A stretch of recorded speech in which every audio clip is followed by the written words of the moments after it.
We had church on Sunday, and when we left, I was blown away because we entered cold with no snow, and when we left, my truck was covered with snow, and I thought, wow, this is going to be bad. 2 a.m. Monday morning is when everything hit. A state known for its sunshine and desert, now battling ice storms and plummeting temperatures. We're talking about record-breaking cold temperatures. All 254 Texan counties have imposed a winter storm warning. That's never happened before. Bethany being in South Austin, we lost power and water like every other building, church, housing, restaurant in the area. But we also immediately wanted to figure out a way that we could support the community. A couple things kind of just happened naturally. One is our associate pastor was part of a church in Wentzville, Missouri, and they wanted to send help. And so they actually sent pallets of water and bread that we were able to distribute almost right away. And so they sent a volunteer down with all these pallets, and we distributed those.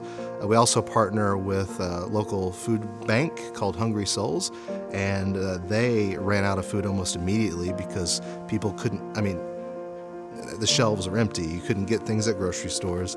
When the pallets of water came and the bread came, they came at like 5 p.m. on a Monday, and we said we'll start distributing it at 6 p.m. and within an hour it was all gone, just about. We had like just a few items left, and the next morning we got rid of it within like 10 minutes, and it was done.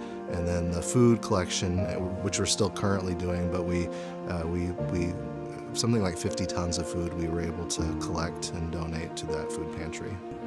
The weather had warmed back up and things were looking okay, but then people still weren't getting their power back, they weren't getting water, and Jim Schwink from ADRN called me at 8:02 on that Monday morning, and he said, I need an answer right away because we want to get these in place and operating tomorrow. And so I called Pastor and he said, yes. We said, okay, and we had both trailers in our parking lot that day, and we were operating the next day.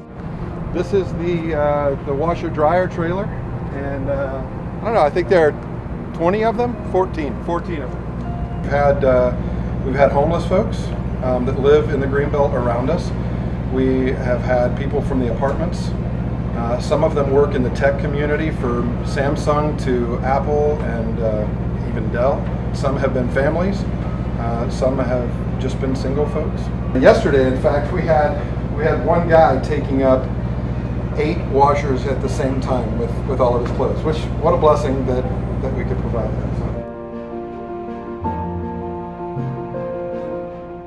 We were not able to get food, and Trinity Klein has been helping our community with food and all kinds of other resources for many, many years now. And we were waiting for that food, and food distribution just stopped because of the storm and because of everybody being impacted. And we got a call from the Houston Food Bank, and the Houston Food Bank has been a great community partner for us.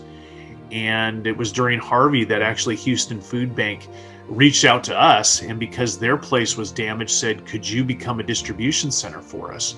And we did that. And ever since then, we've maintained a great partnership with Houston Food Bank. And the CEO, Brian Green, reached out to us and said, listen, I've been contacted by the Today Show. They'd like to come and do a segment. We don't want to do it down here. Can we come and do it up at your place? And so we responded. But as they did after Hurricane Harvey, volunteers come out in force, a source of pride for a city that has been through so much. So we received 79 pallets of food. And we served in 4 days, we served over 3,200 people. In those 4 days, we assisted the same amount of people that we helped during the entire month of December, just in those 4 days. I'm always reminded of Matthew 25.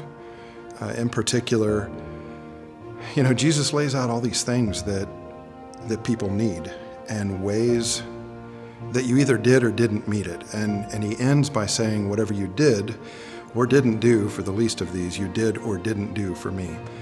And so for us here at Our Savior, we're a small church, but for us here to have the opportunity to be a part of something so much bigger than us has been really cool. This is a unique thing for us because most times we've been in a position where we were able to help people because we had access to things that they did not. In this case, we also did not have access to power and water, but I was really pleased with how quickly, once our members were able to travel and move, how we pulled together and were able to connect with people in the community. It's not always just the people who are receiving the actual food or the actual dollars that you're ministering to.